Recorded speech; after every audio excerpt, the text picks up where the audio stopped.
hələ son 10-15 ildə bu mammoqrafiyanın və UZI-nin yaşı biraz daha aşağı düşüb. Bu nə ilə bağlıdır? Süd vəzisi üçün hansı hallarda UZI müayinəsi mammoqrafiyadan daha üstün hesab olunur? Mammoqrafik müayinədə raporda yazır ki, sıx süd vəzi toxuması tip C yaxud tip D-dir. Bu nə deməkdir? Yəni görüntü 75 və ondan daha çox faiz nəyisə görməyə bilər. 2 ildən bir siz kontrastlı MRT olmalısınız. Sizə AFET də baxsa, flankes də baxsa, digəri də baxsa, sizin müayinə proqramınız belə getməlidir. Bəs mammoqrafiya sıx süd vəzi toxumalarında nə qədər effektivdir?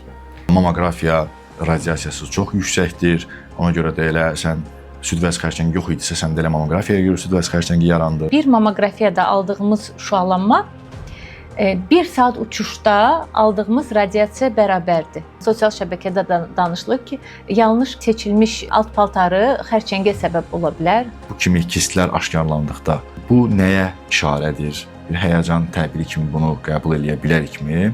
Doktor, məndə 7 dənə idi, indi 15 dənə olub. Onun sayı və s. bizi heç narahat eləmir, absolutno təhlükəsiz bir şeydir və xərçəng riskini də artırmır. Hər hansısa bir ehtimalda ümumiyyətlə xoşxassəlik şişlərin xərçəngə çevrilmə ehtimalı varmı?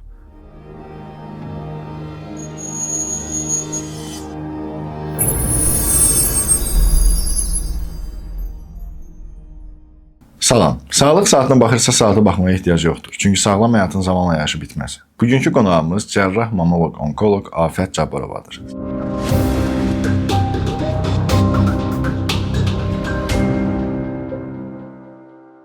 Salam Afət doktor, necəsiniz? Salam Cəlal bəy, xoş gördük. Biz bir dəfə görüşmüşdük. İzləyicilər də xatırlayar yəqin ki, o zaman süd vəzi xərçəngi haqqında danışmışdıq. Bugünkü mövzu isə istərdim ki, daha çox bu süd vəzi müayinələri haqqında danışaq. Hansı ki, MRT-dir, mammoqrafiyadır, UZI-dir. Çünki bir çox şəxs hansı təqdirdə UZI-yə, hansı təqdirdə mammoqrafiyaya, hətta hansı təqdirdə belə ən çətin artıq məqamlarda MRT-yə üst tutacaqlarını, yəni hansılar arasında seçim eləyəcəyini bilmir. İlk sualım ondan ibarət olacaq ki, ümumiyyətlə bu süd vəzi müayinələri, yəni bu skrining müayinələri, hansı ki mammoqrafiyadır, UZI-dir, bunların bir yaşı varmı? Hansı yaşdan etibarən qadınlar heç bir problemlə qarşılaşmasalar belə profilaktik olaraq həmin müayinələrdən keçməlidir və həmçinin bunun yaş, çünki təzadı var ki, bəzi şəxslər 20-25 deyirlər, bəzi şəxslər 40 deyirlər. Və sadəcə mənim eşitdiyim budur ki, son dövrlərdə ümumiyyətlə belə deyək 21-ci əsrdə, hələ son 10-15 ildə bu mammoqrafiyanın və UZI-nin yaşı biraz daha aşağı düşüb. Bu nə ilə bağlıdır? Təşəkkür edirəm sualınıza görə. Günümüz üçün çox aktual bir mövzudur, sualdır. Çünki mən gündəlik təcrübəmdə hər gün xəstələrdən eşitdiyim, sosial şəbəkədən yazılan suallardan düşünürəm ki, bu haqda çox danışırıq, amma yenə də yetərsiz qalır. Çünki çox belə bir yayılmış, yanlış bir yanaşma var ki, mən mammoqrafiya etdimsə, bu artıq bütün suallara cavabdır və yaxud mən MRT etdimsə, bu artıq yetərlidir və orada heç nə aşkarlanmayıbsa, deməkdir ki, başqa heç bir həkimə, müayinəyə falan ehtiyac yoxdur. Belə asan deyil. Ümumiyyətcə biz müayinəyə qadın olaraq 25 yaşdan yuxarı mütləq, mütəmadi süd vəzini yoxlamalıyıq. İldə bir dəfə. Bu çox belə deyək də bütün xəstələrə şamil, bütün qadınlara şamil ola biləcək cümlədir. Amma burada bəzi haşiyələr var. Haşiyələr nədən ibarətdir? Xanımın yanaşı xəstəlikləri, ailəvi riski varmı, yoxmu? Bunlara görə bəzi standartlar dəyişir. Özümüzü müayinə qadın olduğumuzu anladığımız andan öz-özümüzü müayinə etməliyik. Ayda bir dəfə, 2 ayda bir dəfə mütləq şəkildə, yəni öz-özünü müayinə nə deməkdir? Süd vəzlərini palpasiya etmək vacibdir. Bu nə məqsədlə aparılır? Qadının öz toxumasını tanımağına səbəb olur. Və ilərləyən zamanda əgər o toxumada hər hansısa bir bərklik, sərtlik, dəridə dəyişiklik və s. aşkarlanarsa, qadın bunun daha tez fərqinə varar. Çünki düşünər ki, mən keçən ay müayinə etdim, belə bir hissiyyat yox idi, artıq var. Və deyim ki, sırf özünü müayinə etməklə mənim xatirimdə olan bir neçə pasient var ki, mənə müraciət edib, hansı şikayətlə xanım güzgü önündə özünü müayinə edirdi və dəridə çox cüzi, inanın mənə, hətta mən həkim olaraq gözlə görülə bilən cüzi belə bir yastılanma, biz ona meydança simptomu deyirik tibbi dildə. Dəridə çökəklik, çox cüzi çökəklik aşkar edib həkimə gəlmişdi və biz onda həqiqətən birinci mərhələ, yəni 1 sm-dən də kiçik bir şiş aşkarlamışdıq. Yəni belə bir hadisələr də olur. Sualımızın digər qisminə keçsək, hansı yaşda hansı müayinələr olmalıdır? Ultrasəs yaş məhdudiyyəti yoxdur. İstənilən halda, istənilən yaşda aparmaq olar, dəfələrlə aparmaq olar. Yəni, belə deyim də, hansı yaşdan sonra ümumiyyətlə qadınlar yəni artıq bu müayinəyə üz tutmalıdırlar? Məncə bir 25 yaşdan etibarən hər qadın mütləq ən azı ultrasəs müayinəsini ildə bir dəfə etdirməlidir. Bəli, bu qəbul olunmuş bir standartdır. Ultrasəs müayinəni hamiləlik zamanı da istənilən vaxtı dəfələrlə təkrarlamaq olar. Heç bir ziyanı yoxdur, çünki səs dalğalarına bağlı bir şeydir. Gələk mammoqrafiyaya. Çox qısa yığcam cavablar verməyə çalışacağam. Mammoqrafiyanın bəli, yaş məhdudiyyəti var. Qəbul olunmuş qaydaya görə mammoqrafiya Ümumdünya Səhiyyə Təşkilatının verdiyi tövsiyələrə görə 40 yaşdan etibarən icra olunur. Lakin bu ölkəyə, regiona, xərçəngin yayılma tezliyinə görə dəyişə bilir. Biz bunu icra edirik 38 yaşdan etibarən Azərbaycanda, yəni çalışırıq belə bir tövsiyələr verək və radioloqlar, digər mütəxəssislər də eyni fikirdədir. Yaş məhdudiyyəti nədən irəli gəlir? Çünki süd vəzi toxuma sıxlığı deyilən bir anlayış var. Daha erkən yaşda da edə bilərik, amma o zaman müayinənin həssaslığı azalır. Yəni nəyisə gözdən qaçırma ehtimalımız daha çox olur. Mammoqrafiyanın skrininq üsulu ilə, yəni nəyisə erkən aşkar etmə məqsədi ilə mammoqrafiyanı vacib bilirik. Bəli, ultrasəs burada daha çox ikinci planda qalır. MRT nə zaman aparılır? MRT mütləq həkim göndərişi ilə aparılan müayinədir. Yəni əgər məsələn mammoqrafiyanı xanım yaşı 40-dırsa, müayinə olmaq istəyirəmsə, sərbəst şəkildə gedə bilər və getməlidir. MRT həkim göndərişi ilə istənilən müayinədir. Yəni ürəyim istəyir gedim. Bəli, ürəyim istəyir gedim MRT elətdirim. Niyə? Çünki birincisi MRT-də kontrast, süd vəzi MRT-sində kontrast istifadə olunur. O kontrastın bəlli sayda istifadə etmə, həyatımız boyu istifadə etmə limiti var. Bəli, nefrotoksikdir. Yəni istər-istəməz böyrəyə, digər orqanlara mənfi təsir göstərə bilər və MRT mütləq göstərişlə çox vəsait istəyən bir müayinədir və göstərişlə aparıla bilən. Yəni həkim istəməlidir onu. O zaman belə başa düşdüm ki, öz-özünə qadınlar özlərini bir yaşdan sonra artıq süd vəzilərini palpasiya üsulu ilə dediyiniz kimi, yəni əllə müəyyən toxunuşlarla yoxlamalıdır. Öz toxumalarına bir tip fərqindəlik formalaşmalıdır. UZ yaşı daha çox 20-25, başa düşdüyüm qədərilə mammoqrafiya isə yəqin artıq daha belə deyim, ağır bir problemlərin üzə çıxarılması üçündür deyə yəqin artıq 38-40 yaşa çəkilir. MRT isə yalnız və yalnız həkim göstərişi ilə. Ölkədə kifayət qədər çox mammoloq, onkoloq var. Yəni müayinələr də sadaladığımız kimi UZ var, mammoqrafiya var, MRT var. Bəzi həkimlər var ki, əlavə göndərişlərlə belə deyim də müştəri, pasiyenti, daha doğrusu pasiyenti müştəri kimi görür və ondan belə deyək də nə çəkdim alım məntiqi ilə əlaqəsiz bütün bu müayinələrə göndərirlər. Sualım ondan ibarət olacaq ki, ümumiyyətlə süd vəzisi üçün hansı hallarda UZ müayinəsi mammoqrafiyadan daha üstün hesab olunur və sırf dediyimiz bu daha ağır məqamlarda artıq üst tutulacaq MRT müayinəsi sırf kimlər üçündür? Gündəmdə olan məsələlərdən biridir. Çünki yenə deyirəm, hər həftə olar ki, mən rastlayıram. Ən çox da bu əyalətdə, rayonlarımızda görünən bir problemdir. Cüzi bir dəyişiklik aşkarlanan kimi pasiyenti yönləndirirlər kontrastlı MR və mənə pasiyent məsələn 45 yaşında bir xanımdır, mammoqrafiya olunmayıb, gəlir əlində MR nəticəsi ilə və deyir ki, buna bax, mənə rəy ver, mən buna filan qədər vəsait ödəmişəm. Niyə bundan qane olmursunuz? Yəni UZ və mammoqrafiya nəticələrini oxuya bilmirlər. Bəli. Yəni MRT də onsuz da yəni hər şeyi açıq-açıq göstərirdi, amma MRT bahalı bir prosedurdur. Yəni ora göndərənə kimi sən özün də bu UZ-dən, mammoqrafiyadan oxuya bilərsən də. Özlərinin bir tipli qarantiya altına almaq üçün bu yola üst tuturlar. Bəli, əslində yəni sığortalamaq üçün üst tuturlar. Burada tibb sahəsində işlənilən hiperdiaqnostika dediyimiz bir mövhumdur. Yəni biz hər zaman sadədən qəlizə doğru gedirik. Ən birinci qəliz müayinəni etmirik. Daha ağır müayinəni, vəsait sərf edən müayinəni ən sona saxlayırıq. Mümkün qədər minimum müayinə üsulları ilə cavab tapmağa çalışırıq. Yəni həkimlik budur da. Bəli, bu halda MRT ən son məcrada durur. Yəni ilk üst tutduğumuz MRT deyil. Hansı hallarda ultrasəs mammoqrafiyadan üstündürsə soruşursunuz, sıx süd vəzi toxumasında bir xanımda biz əllə müayinədə çox sıx süd vəzi müşahidə eləyiriksə və yaxud xanım məsələn mammoqrafik müayinə olunub, mammoqrafik müayinədə raporda yazır ki, sıx süd vəzi toxuması tip C yaxud tip D-dir. Bu nə deməkdir? Yəni görüntü 75 və ondan daha çox faiz nəyisə görməyə bilər. Rentgen negativ snimak olur, görüntü olur. Bu zaman bu toxumalarda ultrasəs və MRT-yə üst tuturuq. Ultrasəs belə hallarda bəli daha effektiv olur. Toxuma sıxlığı bildiyimiz, mən bunu belə izah eləyirəm. 1 kvadrat santimetrə düşünün ki, sıxlığı az olan toxumada çox kobud misaldır, amma pasiyentlər bunu anlasın deyə deyirəm. Düşür məsələn 50 hüceyrə, sıx süd vəzi toxumasında düşür 10.000 hüceyrə və bunu elə bil ki, ağ kağızla faylı müqayisə edən kimidir. Biz orada heç nə görməyə bilərik, gözdən qaçıra bilərik. Bu xəstələrdə yalnız ultrasəs mammoqrafiyadan daha üstündür. Sıx vəzi toxuması olan şəxslərdə. Sıx süd vəzi, bəli, sıx süd vəzi toxumasında. Bu irsi də ola bilər, bu süd verməməyə bağlı da ola bilər, hormonal müalicə aldığına da bağlı ola bilər.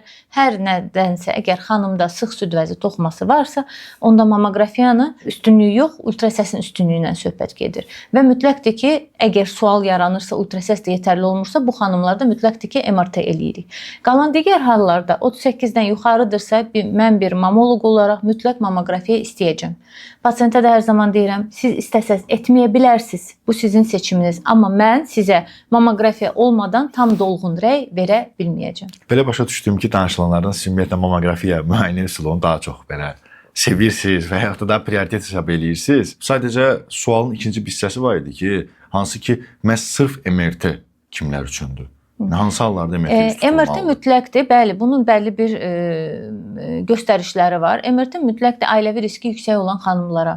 25 yaşdan etibarən ən gecə 2 ildə bir dəfə kontrastlı süd vəzi kontrastlı MRT-si tövsiyə olunur. Beynəlxalq protokollarda da bu əks olunub. 2 ildən bir dəfə. Bəli, 2 ildən bir dəfə. Müəyyən qədər bir limitli sayı var. Bəli, amma ailəvi riski yüksək olan xanımlarda, bəli, biz bu doğru vurğuluyursunuz. Yəni MRT-nin limitli istifadə sayı var, lakin biz burada artıq məcburuq buna üst tutmağa, çünki ailəvi riski çox yüksəkdir. Yəni ailəsində süd vəzi xərçəngi yaxın qohumlarda ana, bacı, evlad, kişi xeylaxlarını da nəzərdə tutaraq ikinci dərəcəli qohumlar artıq bu riski həkim belə deyə hesablayır və mən də öz xəstələrimə həmçinin tövsiyə elədiklərim var ki, 2 ildən bir siz kontrastlı MRT olmalısınız. Sizə AFET də baxsa, flankes də baxsa, digəri də baxsa, sizin müayinə proqramınız belə getməlidir.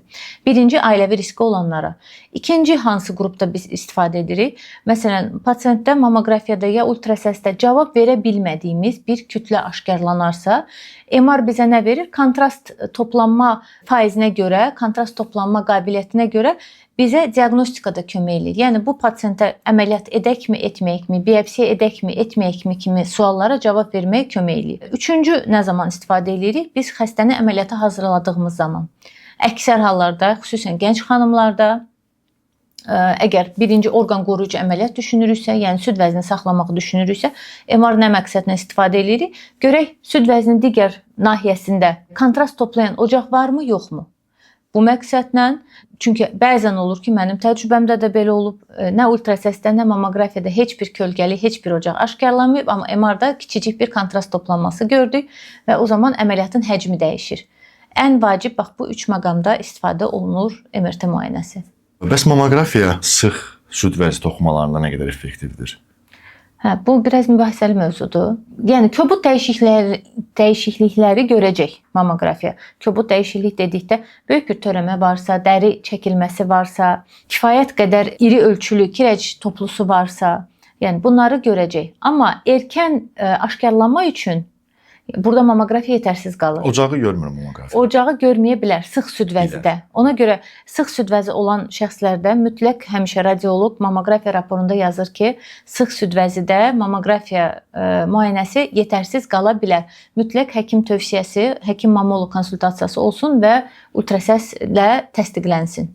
Bir də bu öncəki sualda hansı ki bu genetikadan dolayı, yəni irsi olaraq atasında, anasında, nənəsində, ailə üzvlərinin hər hansısa birində süd vəzi xərçəngi öncədən olmuş və ya da süd vəzinə hansısa bir problem olmuş, yaşamış şəxslər üçün hansısa bir skrining protokolu tətbiq olunurmu? Ailəvi riski mütləqdir ki, biz hər pasiyentdə soruşuruq. Ailədə şiş xəstəliyi varmı? Varsa hansı orqandır? Yəni burada tək süd vəzi deməzdim. Bəli, süd vəzi xərçənginin olması ailədə birinci, ikinci dərəcəli qohumlarda riski artırır. Ən az 2 dəfə, 4, 5 və daha çox dəfə artırır. Bu o demək deyil ki, 100% həmən xanım xərçəngi olacaq, amma ehtimal çox yüksəlir. Digər şiş növlərinin də rast gəlmə tezliyini, yəni ailədə mövcudluğunu mütləq araşdırırıq. Çünki orada irsi amillər, genetik amillərin çox xırdalığına varmasaq təsir göstərir müayinə protokoluna. Nə tövsiyələr veririk? Əgər ailədə süd vəzi xərçəngi hadisəsi və yaxud yumurtalıq xərçəngi hadisəsi olubsa ki, bu da təsir göstərir. Mütləq 2 ildə bir, bayaq qeyd etdiyim kimi 2 ildə bir kontrastlı MRT müayinəsi, 6 aydan bir ultrasəs müayinəsi, xanımın yaşı və süd vəzi sıxlığı imkan verirsə, mamografik müayinə, rutin kontrol ildə bir dəfə və üstəgəl düzdür, bu vəsait baxımından hələ də bizə çox əlverişli deyil, amma bu xəstələr, yəni beynəlxalq standartlarla götürsək, mütləq genetik konsultasiyadan keçməlidir və genetik test verməlidir bu xəstələr, bu qrupda olan xanımlar. Çünki ailədən gələn var ailəvi xərçəng, var irsi xərçəng. Ailəvi xərçəng sadəcə təsadüfi olaraq bir neçə şiş növünün bir ailədə toplanmasıdır. İrsi xərçəng isə bəlli bir genə bağlı dəyişiklikdir ki, hansı ki nəsildən nəsilə ötürülür. Və bunu biz həkim onkoloq olaraq araşdırmaqda çətinlik çəkirik. Bu artıq genetikin yəni sahəsidir. Doğru yol burada nədir? Pasiyenti yönləndirəsən genetik mütəxəssisə və o hansı genlər yoxlanılmalıdır? Genetik mütəxəssis deməlidir. Bax, burada biraz biz problem yaşayırıq və əslində yol birinci elə genetik mütəxəssisdən başlamalıdır. İstənilən yaşda, ailədə. Nə problemlər? Məsələn, niyə əlavə bir müayinəyə göndərmişsiniz falan kimisindən, yoxsa bəzi problemlər yaşayırıq genetik? Problem çünki ölkədə genetik qıtlığı var. Hazırda bir neçə mənim şəxsən tanıdığım genetik var, bəli, amma o müayinələr çox bahadır və xəstələr bunu icra edə bilmir. Yəni orada problem yaşayırıq. Bir də qadınların bu mövzuda bəzi doğru bildiyi yanlışlar var ki, bunlara uzun illərlə inanırlar.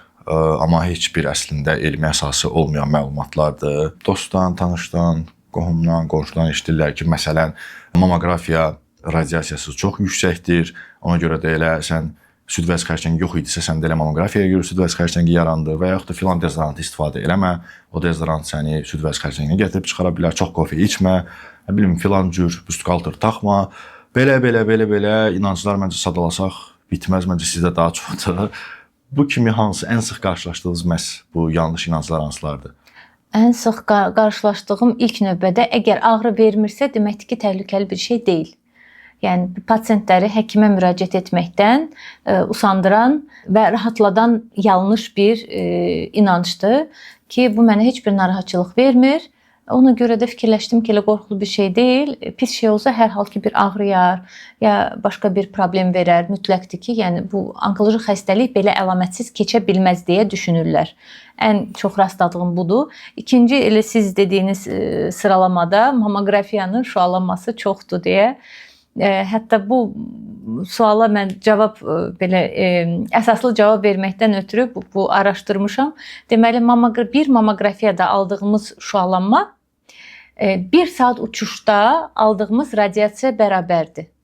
Yəni bundan hesablasaq ki, biz ildə neçə dəfə uçuruq, yəni və yaxud da ki, yəni ildə bir dəfə mammoqrafiya keçməklə bu dəqiq təsdiqlənib ki, bu heç bir xərçəng riskini artırmır. O zaman belə çıxır ki, ildə bir dəfə mammografiya müayinəsinə girmək elə bir dəfə ildə Naxçıvana uçmaq kimi bir şey. Bəli, tamamilə doğru deyilsiniz. Bəli və bu araşdırsalar, yəni elmi məqalələrdə falan da əksini tapıb. Yəni görünür bu problem tək bizdə deyil. Bu suallar tək bizdə yaranmır ki, beynəlxalq səviyyədə bunu araşdırıb və insanlara izah etmək üçün belə bir müqayisə təklif ediblər. Növbəti rastlaşdığım və bəzən qeyri-peşəkar yanaşma kimi baxdığım bu barədə sosial şəbəkədə danışılır ki, yanlış seçilmiş alt paltarı xərçəngə səbəb ola bilər. Xeyr, bunu əsaslandırılacaq heç bir elmi araşdırma, məqalə falana rast gələ bilməzsiniz. Yoxdur, bu tamamilə mifdir. Yanlış seçilmiş alt paltarı sizə ağrı verə bilər, süd vəzdə şişkinliyə səbəb ola bilər, bəli, amma heç bir şiş, xərçəng yarada bilməz. Yəni maksimum dəridə müəyyən qızartı falan ola bilər, dəri problemi ola bilər, amma ki, Yəni hüceyrəyə bir təsir Yox, yoxdur. hüceyrəyə bir mənalı heç bir təsiri yoxdur.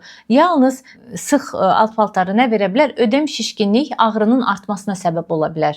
Yəni bu paylaşımları mən hətta bir neçə blogerdə falanda da görmüşəm ki, yanlış seçilmiş alt paltarı xərçəngə səbəb olur və yaxud ümumiyyətcə geyimin alt paltarı deyə, yəni çox belə yayğın miflər var. Amma heç bir həqiqətə uyğun deyil. Yəni heç birinin elmi əsası yoxdur, heç bir tədqiqat yoxdur. Tamamilə heç bir əsası yoxdur. Bu bölümün bir hissəsi kimi də istərdim ki, biraz da xoşxassəli şişlər haqqında danışaq. Məhz kistlər, fibroadenomalar, bu xoşxassəli deməli şişlər haqqında. UZI-də bu kimi kistlər aşkarlandıqda bu nəyə işarədir? Bir həyəcan təbiri kimi bunu qəbul eləyə bilərikmi? Və sadəcə UZI kifayət eləyirmi məhz bunları aşkara çıxartmağa? Bu sual xəstələrimdən də çox eşitdiyim sualdır. Burada bilirəm ki, izləyicilər də istər ki, mən bir mənalı belə bir ümumi cavab verim. Amma çox individual həqiqətən yanaşma tələb edən bir məqamlar var burada. Ümumi desək, kiçik milimetrik kistlər aşkarlanması heç bir təhlükə daşımır, sizin riski artırmır. Yəni buradan bildirmək istəyirəm. Çünki pasientlər çox WhatsApp-dan, sosial şəbəkədən göndərirlər. Müayinədə gənc xanımdır, kiçik kistoz dəyişikliklər aşkarlanıb, santimetrdən kiçik. Qatı tərkibli, iltihaplı ola bilər. 3, 4, 5 xəstələr var ki, onu sayır. Doktor, məndə 7 dənə idi, indi 15 dənə olub və əksinə 15 idi, azalıb. Deməkdir ki, proses bəli tabe olur və yaxud buna aylarla, illərlə müalicə sərf eləyənlər var, vəsait xərcləyənlər var. Əzizlərim, süd vəzi vəz toxumasıdır. Vəz toxumasının da həmişə pasientlərimə deyirəm, vəzifəsi, işi odur ki, nəsə ifraz etsin. Paycıqlar daimi nəsə ifraz edir. Süd vəzi axacaq və paycıqlardan ibarətdir. Axacaqların mülayim genişlənməsi, ona görə burada biz ölçü deyirik. Ultrasəsdə aşkarlandığı halda ultrasəs onu kist kimi görür, elə yazır. Bəli, amma bu bildiyimiz törəmə deyil. Mayedir. Müəyyən yerdə axar kistləri, bəzi mütəxəssislər də elə qeyd edir, axar kistləridir. Mayenin daha normadan artıq toplanmasıdır. Bu bəlli bir ölçüdədirsə, onun sayı və s. bizi heç narahat eləmir, absolutla təhlükəsiz bir şeydir və xərçəng riskini də artırmır. Müalicə tələb etmir, sadəcə müşahidə tələb edir. Adı kimi xoşxassəli, xoş təbiətli. Bəli, tamamilə xoşxassəlidir, çünki içi mayelidir. Bu kistlərə aid, kiçik kistlərə aid. Kistlərin içində elə növləri var ki, onlar xərçəng riski baxımından daha risklidir. Bəli, buna artıq mütəxəssis qiymət verir. Böyük ölçülü kist isə, davamında böyüyən kistdirsə, həcmi durmadan artırsa, kapsulası qalındırsa, kistin qanlanması varsa, kistin divarında inkişaf edən toxuma varsa, bəli, bu kistlər riskli hesab olunur və əlavə müayinə, bəzən əməliyyat, bəzən biopsiya və s. kimi müdaxilələr də tələb edə bilər. Amma ümumi bunların faizi çox aşağıdır. Ona görə kist olan xəstələr biz hər zaman müşahidə deyirik.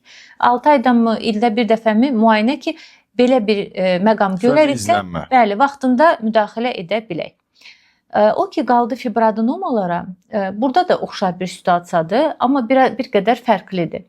Fibroadenomanın quruluşu maye deyil, bölünən toxumadır. Bölünən xoşxassəli vəz toxumasıdır. Bunun ölçüsü bəlli bir limitə qədər, 15 mm-ə qədər adətən heç bir müdaxilə tələb etmir və eyni kistlərdə olduğu kimi müşahidə tələb edir. Bunu ümumi deyək, amma burada da haşiyələr var. Xəstənin ailəvi riskindən dolayı, məsələn, elə bir pasient ola bilər ki, dəfələrlə hormonal müalicə alıb və onda formalaşmış, yeni yaranan 15 mm fibroadenom, mən deyərəm ki, əməliyyat etsək daha sığortalı olarıq. Və digər pasient eyni ölçüdə, eyni quruluşda fibroadenomadır, amma heç bir riski yoxdur. O pasienti müşahidədə də saxlaya bilərik. Burada yanaşma bir qədər fərqli ola bilər. Hansı fibroadenomalar nisbətən daha risklidir? Qanlanması olan fibroadenomalar, içində kirəc yaranan fibroadenomalar, kapsulası qeyri-dəqiq olan, paycıqlı quruluşa sahib olan fibroadenomalar, zaman qismində böyüyən fibroadenomalar, yəni bu şərtlərə cavab verən fibroadenomalar mütləqdir ki, bir tədbir ehtiyacı duyur. Belə başa düşdüm ki, xoşxassəli şişlər daha təhlükəsizdir, lakin hər hansısa bir ehtimalda ümumiyyətlə xoşxassəli şişlərin xərçəngə çevrilmə ehtimalı varmı? Çox az da olsa var, bəli. şişdən, xoşxassəli şişdən dolayı bu dəyişir, amma heç yoxdur deyə bilmərik. Şişin quruluşundan, növündən asılı olaraq bu faiz 5-6%-dən 20-25%-ə qədər dəyişə bilər. Bir də gələk bu süd vəzi ilə hamiləlik arasında olan əlaqəyə. Hamiləlikdə ümumiyyətlə süd vəzi üçün xüsusi bir qulluq qaydaları varmı, mövcuddurmu və hamiləlik dövründə qadın bədəni, orqanizmi ümumiyyətlə daha biraz risklərə qapalı olduğunu düşünsək, yəni hər hansı bir atılacaq kiçik bir yanlış addım belə böyük fəsadlara yol aça bilər. Çünki artıq adam özündən əlavə də bir can daşıyır. Hansı müayinələr, bu sadaladığımız UZI, mamografiya, MRT məhz hamiləlikdə mümkündürmü? Çünki bayaq radiasiya falan mövzusuna toxunduq şüalanmaya görə. Hamiləlikdə hansı qulluq tələb edir? Yəni xüsusi bir qulluq tələb etmir. Normal qaydada qadın həyatına davam edir. Əgər hər hansısa bir şikayət olarsa ki, hamiləlik dövründə süd vəzində şişkinlik, ağrı, qoltuqaltı limfa düyünlərinin öncədən xanımın hiss etmədiyi, amma hamiləlik dövründə hiss etdiyi kimi bu tipli dəyişikliklər ola bilər, amma heç bir xüsusi qulluq falan yəni tələb etmir süd vəzi. O ki, qaldı müayinələrə. Müayinələr hansı edə bilərik? Ultrasəs istədiyimiz qədər edə bilərik. Burada heç bir əks göstəriş yoxdur, heç bir ziyanı yoxdur. Mamografiya üz tutduğumuz müayinə deyil. Şüalanmanı az da olsa var. Yalnız xüsusi şərtlərdə əgər zərurət varsa, şübhələndiyimiz bir dəyişiklik varsa, kiçik sroklarda onu xüsusi deməli qoruyucu vasitələr istifadə etmək olar. O da həkim göstərişi ilə. MRT kontrastla deyil, kontrastsız. Yenə də burada baxır hamiləliyin hansı ayındadır. Amma adətən hamiləlikdə tək ultrasəslə kifayətlənməyə çalışırıq. Sözsüz ki, hər hansısa bir şübhəli dəyişiklik aşkarlanarsa, yenə deyirəm, mamografiya çox az hallarda istifadə edirik. MR da istifadə etsək kontrastsız. MR-ın da hamiləlik vaxtı istifadəsi olar, MR edə bilərik. MR çünki şüalanması olmayan bir müayinədir. Yəni tək süd vəzi deyil, istənilən orqanı MR eləyə bilərik. Bir də bu məsələ hamiləlikdən sonraki mərhələsi var ki, bəs doğuşdan sonra hansı müddət aralığında məhz süd vəzində olan dəyişikliklər qadın tərəfindən izlənməlidir və əlavə olaraq da bəs laktasiya dövründə hansı dəyişikliklər baş verir süd vəzdə? Hamiləlikdən sonra süd vəzi, həmiləlikdən öncə də, sonra da bu ilk günlərdə daha çox baş verir. Tibbi dildə buna süd vəz toxumasının hiperplaziyası deyirik. Asan izah eləməyə çalışsaq, süd vəzi hüceyrələrinin sürətlə bölünməsi və süd ifrazatına hazırlaşması baş verir. Həcmcə böyüyür, qan dövranı artır, sürətlənir və yekunda ana olduğumuzdan ilk günlərdə süd ifrazına başlayır. Burada ən vacib diqqət etməli olduğu xanımların laktasiyanın tezliyidir və süd durğunluğuna imkan, şərait yaratmamaqdır. Birinci məsələ budur. Çünki bəzən olur ki, uşaq vaxtından əvvəl dünyaya gəlir, əmmə qabiliyyəti zəif olur və yaxud da ki, hər hansısa bir digər problemdən ana süd vəzni tam, əmizdirmə zamanı tam boşalda bilmir və bu süd durğunluğuna gətirib çıxarır. Süd durğunluğu da süd ümumiyyətcə infeksiya, bakteriyalar üçün çox yaxşı mümbit şəraitdir. İnkişafı üçün çox tez bir zamanda, yəni inanın mənə elə xəstələr olub ki, bir günün içində çox kəskin iltihabi proseslər baş verir. Burada ilk öncə məsləhətim maksimum 2 saatdan bir və yaxud alınarsa daha tez-tez əmizdirməkdir ki, süd durğunluğu yaranmasın. Giləni, areolanı, süd vəzini tez-tez yumaqdır, təmiz saxlamaqdır. Çünki infeksiyanın da bir giriş qapısı dediyimiz var, gilədən daxil olur. Və problem yaranarsa, problem də dedikdə nə ola bilər bu? Qızdırmanın qalxması, üşütmə, titrətmənin olması və yaxud da ki, xanım özü süd verən zaman onu hiss eləyir, görür ki, deməli, süd vəzinin hər hansısa bir hissəsində bir bərklik qalıb və yaxud yaranıb, əvvəl olmayan və yaxud qızartı əmələ gəlib və yaxud dünənə qədər olmayan hansısa bir şiddətli ağrı, bu mütləq bir həkimə müraciətin vacibliyini göstərir. Çünki orada hesab artıq saatlara gedir. Biz gecikdikcə problem daha da böyüyür və konservativ, yəni bəlli bir həblərlə həll oluna biləcək problem artıq cərrahi əməliyyata yol açır. Afət doktor, son olaraq istərdim ki, buradan bizi izləyən izləyicilərə, əsasən mövzunun daha çox qadınlara yönəlik olduğunu düşünərsək, qadınlara süd vəzi sağlamlığı haqqında hansı tövsiyələr vermək istərdiniz? Süd vəzimizə diqqətlə yanaşaq, onu sevək və qadın olduğumuz üçün bunu mən bütün çıxışlarımda deyirəm, risk hamımızda var. Bunu nəzərə alaraq, bunu göz önündə tutaraq şikayətimiz olmasa belə mütləq bizim bir mamoloqumuz olmalıdır. Necə ki, xanımların ginekoloqu var, endokrinoloqu var. Mütəmadi olaraq məsləhət ala biləcəyimiz, üst tuta biləcəyimiz, yəni problemin yaranmasını gözləmədən onun qarşısını almaq həm maddi, həm mənəvi cəhətdən daha rahat və daha tez, asan başa gəlir. Problemin yaranmasını gözləmək. Problem yaranmadan müayinəmiz olunur. Təşəkkür edirəm. Çox sağ olun. Həqiqətən bugünkü mövzuda ən az süd vəzi xərçəngi danışdığımız o birinci bölümdəki qədər maraqlı idi. Ümid edirəm izləyicilər həqiqətən də bölümə baxıb maariflənərlər. Çünki mövzu elədir ki, biraz Azərbaycan cəmiyyətinə görə mühafizəkar mövzu hesab oluna bilər. Məhz ona görə məncə qadınlar hələ də bəziləri, yəni bir qismi hələ də bu tip müayinələrdən çəkinir, ümumiyyətlə ehtiyac duymurlar. Bunu biraz beldən aşağı bir mövzu kimi görərək bunu heç öz ailələrinə nə bildirə bilirlər, nə də həkim yanına gedə bilirlər. Ümid edirəm məhz hal-hazırdakı bu bölümə baxaraq maariflənərlər və öz ölçülərini götürərlər. Sizə də çox təşəkkür edirəm ki, öz sahibinizə uyğun peşəkar məlumatları bizimlə bölüşdünüz. Sağ olun. Mən təşəkkür edirəm. Sağ olun. Sağlıq Saatının bugünkü qonağı cərrah mamoloq onkoloq Afət Cabbarova oldu. Videonu bəyənməyi, fikirlərinizi şərh bölməsində bölüşməyi və kanala abunə olmağı unutmayın. Sağlıq Saatına baxırdınız. Burada hər saniyəsinin sağlamlığınız üçün işləyir.